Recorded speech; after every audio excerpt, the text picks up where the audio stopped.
여러분, 우리 모두에게는 삶의 시작점이 있었습니다. 그렇죠? 그래서 태어난 연도가 있고 또 어떤 분에게는 시간까지 정확히 기억을 합니다.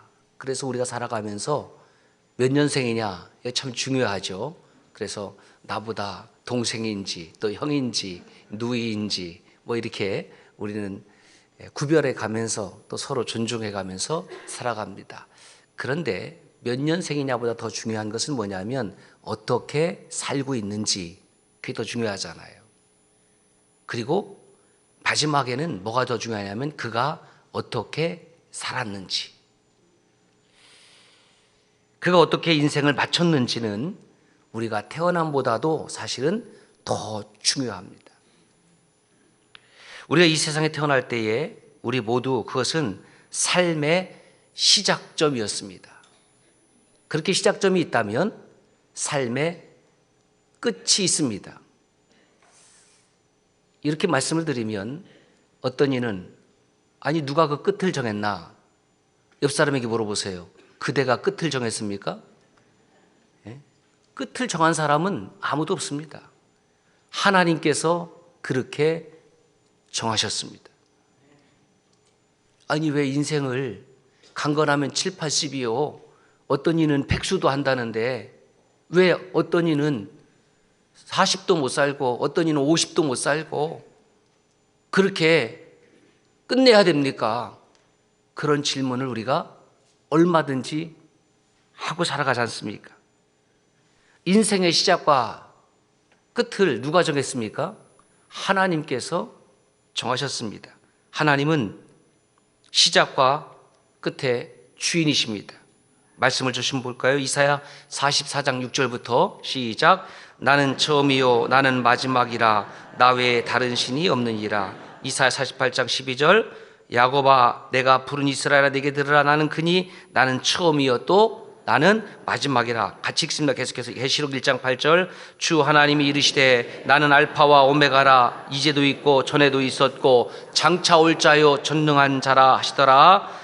나는 알파와 오메가여 처음과 마지막이라. 내가 생명수 샘물을 목마른 자에게 값없이 주리니 나는 알파와 오메가여 처음과 마지막이요 시작과 마침이라. 베드로 사도를 통해서는 이렇게 말씀하셨습니다. 베드로전서 4장 7절 시작. 만물의 마지막이 가까이 왔으니 그러므로 너희는 정신을 차리고 근신하여 기도하라. 분명한 것은 시작과 마침 알파와 오메가는 하나님께 속해 있다라는 것이죠.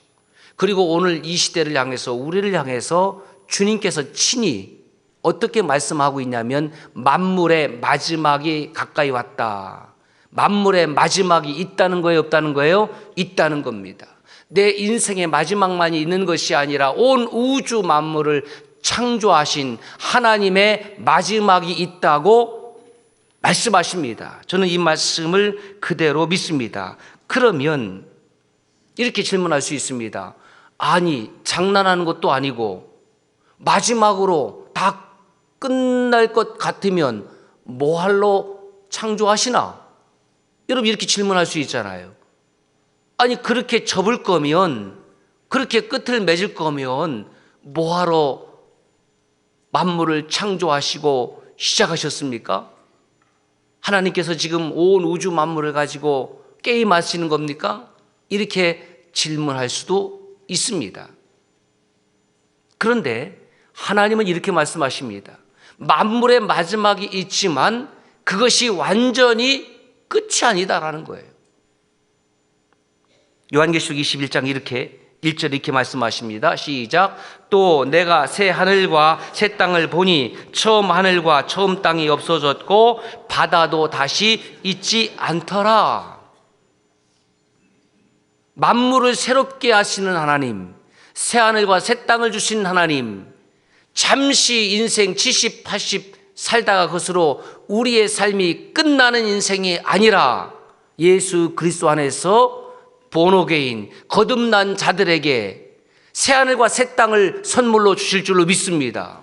여러분 논리적으로 생각을 해봅시다. 새하늘과 새 땅을 뭐하러 만들어요? 누구를 위해서? 하나님께서 우리를 위해서 새하늘과 새 땅을 주신다고 약속하셨으니 그 약속, 그 언약을 우리는 믿습니다. 오늘 야곱 시리즈 18번째로 그 막을 내리려 합니다. 연속곡 보는 거 여러분 되게 좋아하시잖아요.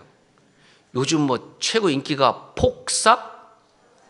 어떻게 그렇게 잘하세요? 여러분 매일 성경 읽긴 하고 계십니까? 제가 진짜 드라마 시리즈를 보지 않는다고 언젠가 분명히 말씀드렸는데 안 봤습니다. 본 기억이 없어요.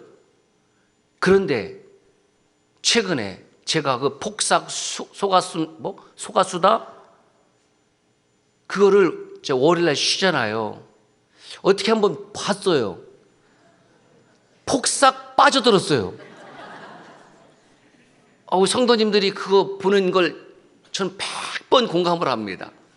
그래서 평일날은 다른 시간이 없으니까 아예 정주행으로 그거 하루 종일 다 봤어요. 이거 인터넷 나가면 안 되는데 또 요것만 딱 잘라갖고 그게 목사는 맨날 드라마만 본다. 제가 처음입니다. 그거 보면서 좀 많이 울었어요. 왜 그렇습니까? 거기에 우리의 인생이 녹아나 있고, 그렇죠? 거기에 아버지와 어머니의 삶이 녹아져 있고, 옛날에 힘들고 어렸을 때의 삶이 녹아져 있기 때문에 모르겠어요. 우리 젊은 세대들도 좋아할지 좀 보면서 부모 세대들이 어떻게 살았는지를 좀 잘 봤으면 하는 그런 마음도 있어요. 저는 야곱을 통해 주시는 말씀을 이렇게 시리즈로 오래 할 계획은 제게 없었습니다. 그런데 여러분 그걸 아십니까? 우리는 내 계획대로 사는 사람이 아닙니다. 내 뜻대로 사는 사람이 아닙니다. 하나님의 음성에 순종해서 불타는 마음을 주셔서 계속 그 야곱을 묵상하게 되고 야곱 시리즈를 이왕 시작한 거 끝까지 한번 말씀을 통해서 파헤쳐 나가보자. 물론 147년의 삶을 사신 믿음의 선조를 18번에 걸쳐서 메시지를 전한다고 해서 다 전할 수 있는 것은 아니지만 저는 야곱의 인생을 통해서 주시는 그 하나님, 이것을 세밀하게 관찰하면서 저는 개인적으로 참 행복한 시간을 가졌습니다. 야곱은 누구보다도 험악한 세월을 보냈습니다. 그 험악한 세월의 마지막 오늘 내용을 전하도록 하겠습니다. 야곱은 그 험악한 세월을 하나님 앞에 고백을 했죠. 바로왕 앞에서 이야기한 것은 곧 하나님 앞에서 자기의 마음을 토로해 놓는 것입니다. 내가 험악한 세월을 보냈습니다. 그러면서 그 고백을 하나님이 들으셨다라고 저는 믿고, 하나님은 그 야곱의 이야기를 듣고 어떻게 말씀하셨을까를 묵상을 했습니다. 여러분 어떻게 생각을 하십니까? 하나님 앞에, 하나님, 저 정말 힘들게 살았습니다. 저 고난이 있었습니다. 정말 험악한 세월을 살았습니다. 저희 부모님에 비해서는 그런 얘기를 잘 못하겠어요. 적어도 우리 예배를 드리는 80세 이상 어르신들 앞에서 제가 험악한 세월을 살았다고는 얘기 못하겠습니다. 근데 누구나 다 각자 그냥 하나님 앞에서 비교해서가 아니라 나름의 다 어려움과 아픔이 있지 않겠습니까? 하나님, 저 험악한 세월을 살았습니다. 하나님 어떻게 말씀하셨을까? 그 묵상을 하니까 이렇게 묵상이 돼요. 야곱아, 내가 네 속 안다. 야곱아, 내가 네 속 다 안다. 그걸 제가 어디서 묵상을 했냐면은 폭삭 소가수다. 거기서 묵상을 했어요. 어떤 면에서 목사는 환자예요. 그 있더라고요. 그 장면 중에서. 예? 아버지가, 어머니가, 예? 그죠? 예. 그 자녀들을 향해서 자녀들이 힘들어할 때에 그런 말 하잖아요. 얘야, 내가 네 속안다 다 안다. 이건 누구만 할 수 있는 말이냐면 아버지나 어머니만 할 수 있는 말 아닙니까? 삶을 같이 한 사람들, 낳고 기르고 그렇게 험악한 세월을 살았다고 고백하는 그 야곱의 마음은 하나님께서 내 마음 아시지요? 뭐 그런 전제가 저는 있다고 봅니다. 여러분, 야곱만 험악한 세월을 산 것은 아니지요. 예배를 드리는 우리 모두 사실은 힘들고 어려운 세월을 살았고 지금도 우리 대한민국 모든 국민들은 여러 가지 마음의 생채기가 있고 어려움이 있고 아픔이 있습니다. 그래서 지난주에 메시지를 전한 후에 목장 사역을 체크를 해봤더니 어떤 목장에서는 본인의 험악한 세월을 말씀을 은혜를 나누다가 그게 한없이 이어진 거예요. 많은 목장들이 그랬습니다. 들어주니까. 그런데 자기의 인생 보따리를 다 풀어놓으면 하루 이틀 사흘 나흘 5박 6일 수련회 해도 다 풀어 못 놓습니다. 그래서 시간에 대해서 다른 분은 이야기를 못했대요. 끝나고 나니까 얼마나 그분이 미안하겠습니까? 계속해서 목장 사역할 때에 좀 핵심적으로 가장 힘들었던 부분, 그리고 거기에다가 어떻게 그 가운데에 하나님께서 나에게 역사하셨는지를 덧붙이는 거예요. 그게 은혜 노트 나눔입니다. 다 들어주시고 서로가 위로하고 격려가 되는, 지지하고 지탱하는, 사랑하는, 보듬어주는, 그것이 목장 사역의 핵심입니다. 오늘도 하나님은 우리의 모든 속을 다 아십니다. 그래서 하나님은 아시기 때문에 우리에게 예배를 통해서 하나님의 영광의 임재를 경험하게 하시고, 나를 아시는 주님께서 저와 여러분의 그 상하고 힘든 인생 가운데에 힘을 주시고 능력을 주시고 은혜를 주시는 거예요. 모르는데 어떻게 줍니까? 배고픈 것을 알아야지 밥도 주고 빵도 주는 것 아니에요? 그래서 찬송가를 하나 택했습니다. 찬송가 93장. 너무 가사가 마음에 와닿더라고요. 같이 하겠습니다.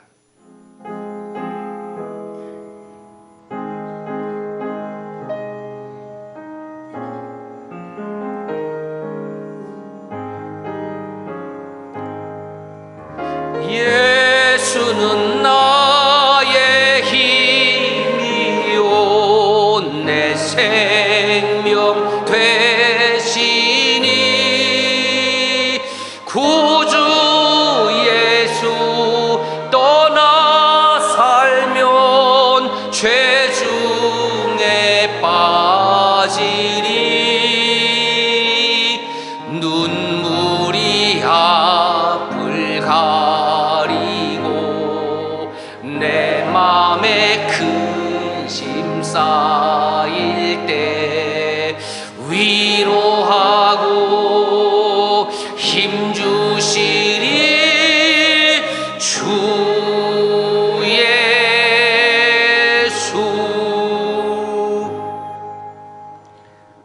과거에도 답답하고 힘든 시간을 우리 모두 보내왔고 또 지금도 캄캄하고 답답한 시간을 보내고 있는 분들이 계시고 그런 형제자매님들이 많이 있습니다.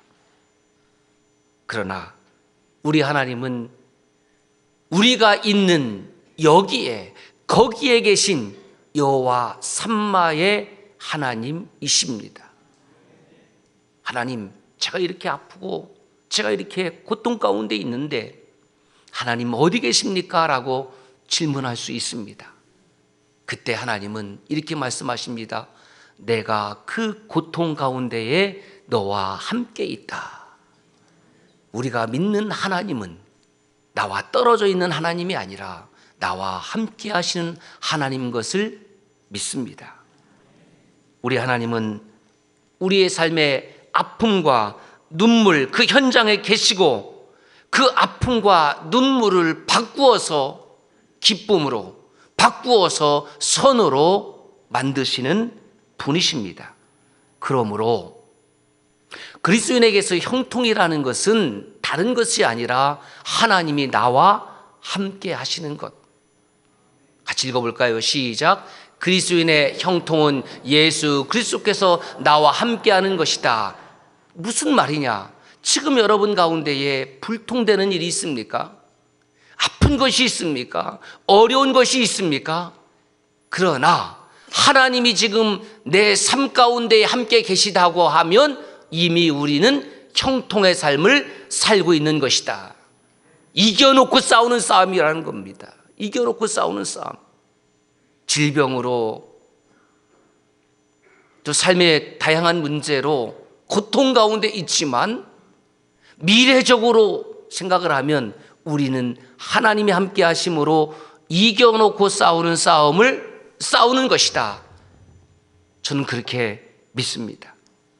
야곱이 22년 만에 죽었던 아들을 다시 만났습니다. 꿈이야 생시야. 개인적으로는 1984년 말씀드린 일이 있지요. 저희 아버님이 이북에서 내려온 큰형님을 만나는 일이 있었습니다. 저보다도 저희 아버지께서 이 말씀을 읽으시면 더 실감나지 않을까. 유일한 혈육 다 이북에 두고 왔는데 죽었던 아들, 22년 동안 가슴에 묻었던 아들, 그 요셉을 야곱이 다시 만났으니 그 감격과 그 기쁨은 자식을 키워본 우리들은 얼마든지 가늠해 볼 수 있지 않겠습니까? 그렇게 요셉과의 기쁨의 해우를 한 후에 그 고센 땅에서 17년의 삶을 은혜 가운데에 살았는데, 그렇게 믿음으로 산 야곱에게도 이제 삶의 마지막 순간이 다가왔습니다. 야곱은 자신의 마지막을 준비를 합니다. 그리고 요셉을 불러 자신의 허벅지 아래 손을 얹고 서약을 하게 합니다. 이 허벅지 아래 놓고 서약을 하는 것은 고대 근동 지방의 풍습, 관습이었습니다.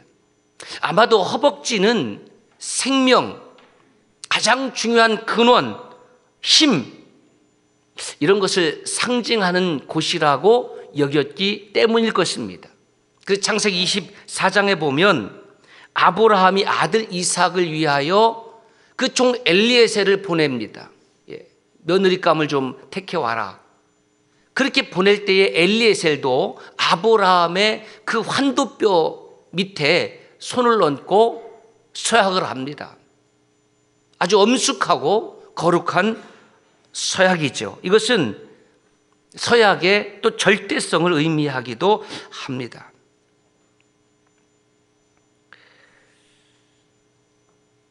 야곱이 요셉에게 부탁하는 것은 나를 이 애굽 땅에 장사 지내지 말고 막벨라 굴, 즉 나의 할아버지 아브라함, 할머니 사라, 아버지 이삭, 어머니 리브가, 그리고 아내 레아가 묻혀 있는 곳 그 가나안으로 가서 나를 장사해 달라고 부탁을 합니다. 창세기 47장 30절에 보면 요셉이 내가 아버지의 말씀대로 행하겠습니다. 그리고 야곱이 이렇게 기록되어 있습니다. 침상에서 하나님께 경배하였다. 이 말은 그 정도로 기력이 쇠하였다. 밖으로 나가서 하나님을 예배하고 싶지만 그렇게 예배를 드리지 못했다. 목회하면서 우리 성도님들 가운데에 이런 일들은 지금도 일어나고 있습니다. 예배당에 나오고 싶지만, 예배당에 나와서 예배드리고 싶지만 기력이 쇠하여서 이제 요양병원이나 요양원에 가신 우리 어르신들이 계십니다. 참 보면 마음이 안타깝지요. 그곳에서도 하나님을 예배하는 귀한 분들입니다. 그 요셉의 아버지 야곱이 결국엔 병들었음을 듣게 되고 두 아들 므낫세와 에브라임을 데리고 갑니다. 그때 야곱이 어떤 하나님을 언급하냐면 루스에서 만난 하나님. 루스는 베델의 옛 이름이죠. 본인이 브에세바에서 밧단 아람으로 한 3일 정도 길을 걸었을 때에 그 외롭고 정처 없고 힘들었던 가장 고독한 시간에 나를 만나주신 하나님, 나에게 복 주신 그 하나님을 언급을 하며 요셉의 아들인 므낫세와 에브라임을 향해서 축복하기를 원합니다. 이제 요셉의 두 아들이 할아버지 앞에 아마 무릎을 꿇었겠지요. 그리고 할아버지 야곱이 므낫세와 에브라임 머리 위에 손을 얹습니다. 아마 므낫세가 이 오른손 앞쪽으로 앉았을 것이고 에브라임이 차자이니까 왼손 앞에 앉았겠지요. 그래서 오른손을 들고 왼손을 들어서 이렇게 머리에 축복하면 편하지 않겠습니까? 그런데 어찌된 일인지 야곱은 그렇게 축복하지 아니하고 오른손으로는 차자인 에브라임 머리 위에, 왼손으로는 장자인 므낫세 머리 위에 손을 얹고 축복을 하였는데 요셉이 그 모습을 지켜봤습니다. 눈을 꼭 감았으면 몰랐겠지요. 지켜봤는데 원래 아니 아버지 오른손을 장자의 머리에 왼손을 차자의 머리에, 우리하고 습관이 좀 비슷한 것 같아요. 지금이야 그런 시대가 아니지만 복기에 보면 국민 학교 다닐 때에 두 가지를 가지고 놀렸던 것 같아요. 물론 저는 절대로 안 놀렸습니다. 어떤 애를 놀렸냐면 오른손이 아니라 왼손 쓰는 한 사람들, 친구들 있었죠. 그래 뭐라고 놀렸어요? 이렇게 잘 나오는 사람들은 그 쓴 사람들이에요. 왼손잡이라고. 그럼 왼손잡이는 오른손잡이라고 놀렸느냐? 또 그렇지 않았어요. 얘 왼손잡이래요. 왼손잡이래요. 그러면은 특별히 여학생들은 힝, 복사학 수가 쓰다 보면 힝 그러더라고요. 그는 그 놀리면 울었어요. 그럼 또 남학생들이 보고 얼레리 꼴레리 하고 또 우는 걸 받고 또 놀렸어요. 자, 국민 학교 때에 안경 쓰신 분 손 들어보세요. 안경 그때부터 이미 눈이 현찮아서, 지금도 현찮은 건 아니고 잘 보기에 쓰는 거예요. 지금도 선명한 기억이 있어요. 송아무개라는 여학생인데 그때 당시에 뭐 안경이 요즘처럼 세련되지 않았죠. 검정테로 된 안경을 쓰고 이제 학교에 왔는데 그때 얼마나 애들이 안경 썼다고 놀랬다니까요. 안경 썼다고. 지금 말이나 됩니까? 참 우리는 그때 그렇게 무지했어요. 그러니까 우리가 일상적인 습관이 오른손을 더 귀하게 여기고 왼손을 덜 귀하게 여기는 습관이 있는 것처럼 유대인들도 그랬습니다. 히브리 민족도 그랬습니다. 그러니 아버지, 그 오른손은 장자인 므낫세의 머리에 손을 얹고 그 왼손은 차자인 에브라임의 손을 얹어야지 라고 요셉이 마음에 기뻐하지 않았습니다. 저는 이 내용을 보면서 이런 생각을 했어요. 요셉도 훌륭한 하나님의 사람이고 믿음의 사람이지만 아버지 야곱 앞에서는 아직 멀었구나. 아버지 야곱 앞에서는 게임이 안 되는구나. 저는 그 마음을 10분 이해할 것 같아요. 저는 아버지를 만나면 작아집니다.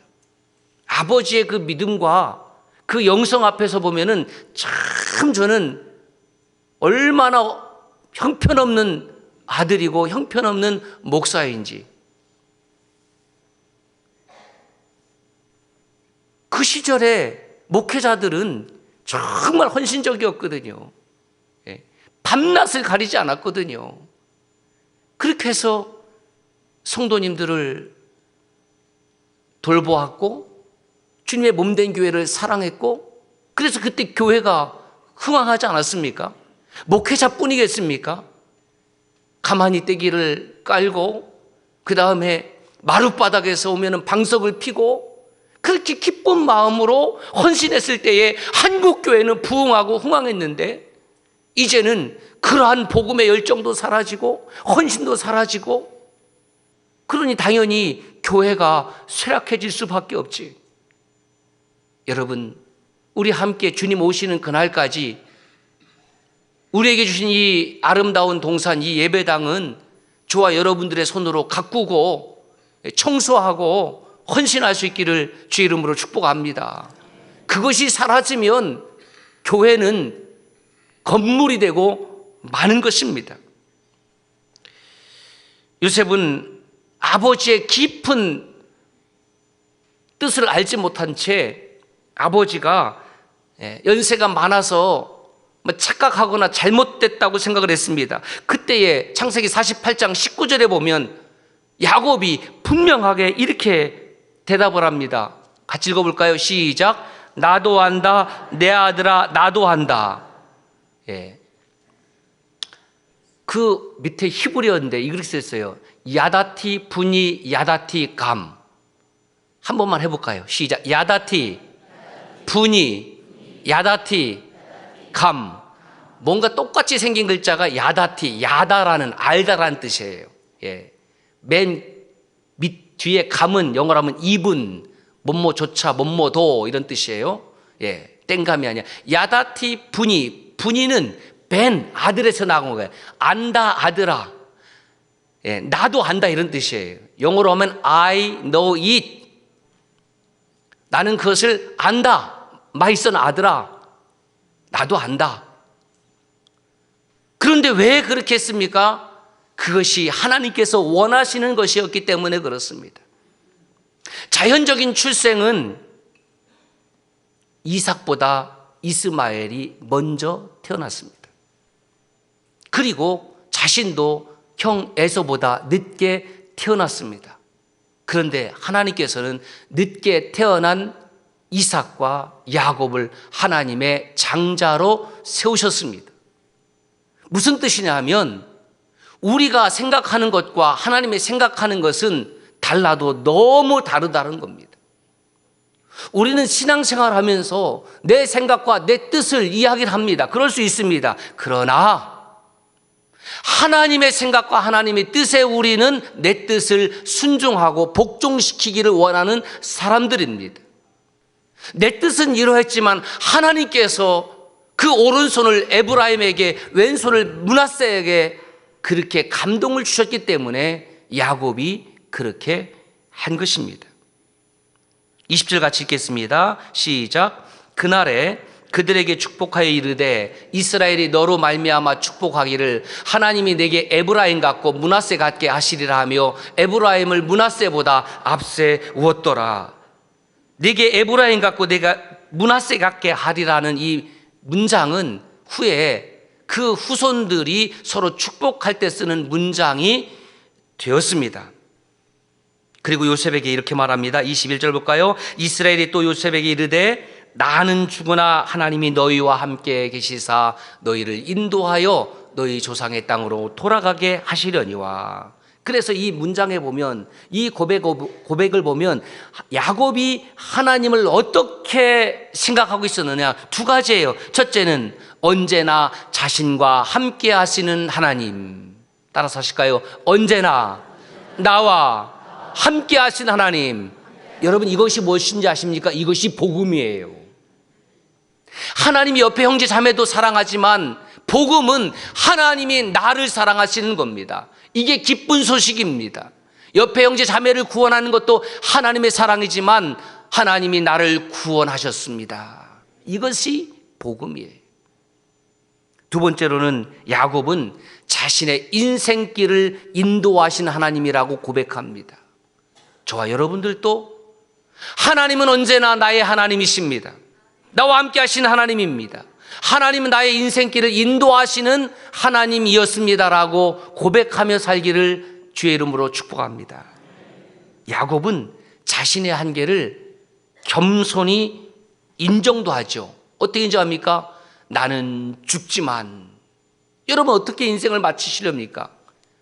안 죽으려고, 죽지 않으려고 고급 병실에 들어가서 생명유지장치 이런 거 있다고 하던데 그렇게 1년, 2년 버티시겠습니까?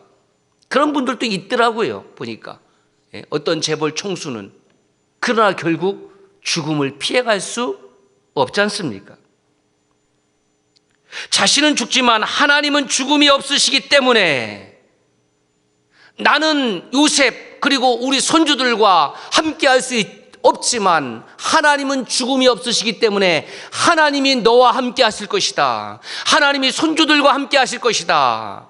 이것이 야곱의 신앙이었습니다. 그리고 그 후손들이 다시 우리 조상 아브라함에게 주신 그 가나안 땅으로 돌아가게 될 것이라고 믿었습니다. 비록 야곱은 아버지 이삭으로부터 받은 축복을 자신의 때에 성취하지 못했지만 결국 하나님의 때에 이스라엘 백성들은 BC 1446년에 출애굽해서 40년 후에 BC 1406년에 애굽 땅으로 돌아가게 되었습니다. 그리고 창세기 49장에 보면 그 남은 아들들에게 야곱은 축복하는 것으로 삶을 마무리합니다. 33절 읽겠습니다. 시작.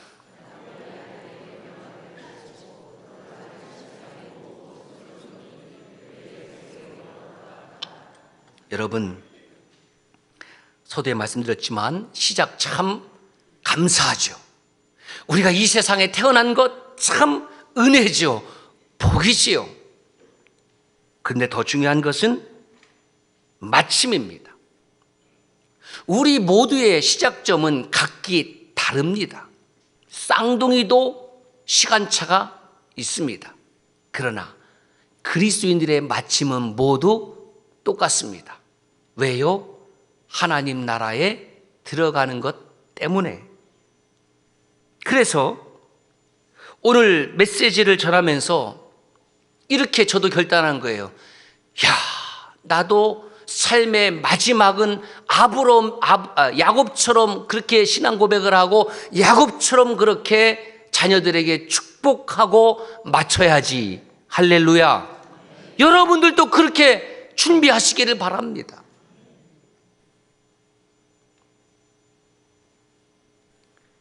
가장 안타까운 사람이 있습니다.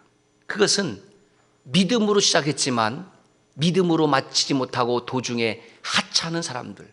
왜요? 그들은 죽음 앞에서 하나님에 대한 신앙도 고백하지 않을 것이고 그렇게 믿음의 길에서 떠난 사람들은 자녀들을 축복하지도 못할 것이기 때문에 그러므로 사랑하는 여러분 끝까지 예수 그리스도의 믿음을 지켜내기를 주의 이름으로 축복합니다. 야곱의 삶은 참으로 험악한 세월이었습니다.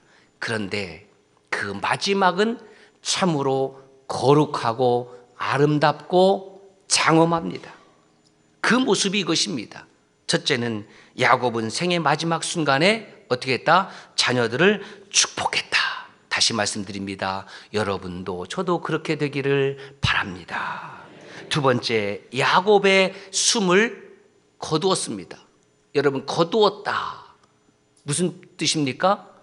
누가 거둔 거예요? 야곱이 거둔 것이 아니라 야곱의 숨, 생명을 허락하신 하나님께서 거두셨다. 숨은 히브리어로 네샤마 하임입니다. 하나님 그 창조주의 영에서 나온 그 숨이, 그 네샤마 하임이 그 흙으로 빚어진 아담에게 들어갔더니 네페시 하야, 리빙 빙, 살아있는 존재가 되는 것입니다. 그래서 숨은 네샤마 하임이고 영어로 하면 소울이고 히브리어로 하면 일반적으로 네페시 이렇게 이야기를 합니다. 야곱에게 숨을 주신 이 하나님께서 그 숨도 거두셨지요. 그러므로 태어남에 복이 있다면 우리가 받을 마지막 복은 무엇이냐면 하나님께서 저와 여러분들의 숨을 거두시는 복인 줄로 믿습니다. 얼마나 영광스러울까. 하나님 내 숨을 거두시는 것이 얼마나 그리스도인들의 영광스러운, 그래서 요한계시록에 보면 주 안에서 죽는 자들은 복이 있다고 기록하고 있습니다. 세 번째, 야곱은 열조들에게 돌아갔습니다. 야곱의 선조들이 어디로 돌아갔다고요? 열조. 열조들이 돌아간 곳은 곧 하나님 나라입니다. 그러므로 모든 사람은 죽음 앞에서 두 부류로 나뉘어질 것입니다. 돌아갈 것을 알고 숨을 거두는 사람과 돌아갈 것을 알지 못하고 모르고 숨을 거두는 사람입니다. 사랑하는 여러분, 어렸을 때 소풍 갔던 일을 기억하십니까? 아마 가물가물하겠지요? 우리는 하나님 나라에서 이 땅에 잠시 소풍을 왔다가 유턴하는 백성들, 자녀들입니다.